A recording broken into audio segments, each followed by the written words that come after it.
નમસ્કાર. નમસ્કાર. આપણું નામ? પટેલ જિગ્નેશ. પટેલ જિગ્નેશભાઈ. આપણું ગામ? ગામ કુંડોલ, તાલુકો મોડાસા, જિલ્લો અરવલ્લી. ગામ કુંડોલ, તાલુકો મોડાસા, મોડાસા, જિલ્લો અરવલ્લી. અરવલ્લી. આપડા તુવેરમાં કઈ વેરાયટી લગાવેલી છે? ફરજ કંપનીની બુલેટ. હરોજ કંપનીની બુલેટ બુલેટ. બુલેટ વેરાયટી લગાવી છે. બરાબર. આ વેરાયટીમાં તમને શું ખાસિયત લાગી અધર બીજી વેરાયટી લગાવતા તેના કરતા? આ વેરાયટીમાં મિનિમમ 5 કણ તો ખરા જ.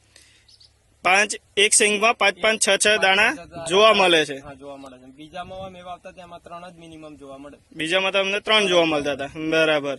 તમને તમારા આખા પ્લોટમાં આવી રીતે જોવા મળે છે સિંગો? હા, આ રીતે જ. બરાબર. અને આમાં તમને કેવી રીતે જોવા મળે છે? આમ ઝુમખામાં છે. આ છે આ વેરાયટી આમ તમને ઝુમખામાં જોવા મળે છે. બરાબર. તો જોવા ખેડૂત મિત્રો, આપણે આ જોઈ શકો છો અરોજ કંપનીની બુલેટ વેરાયટી.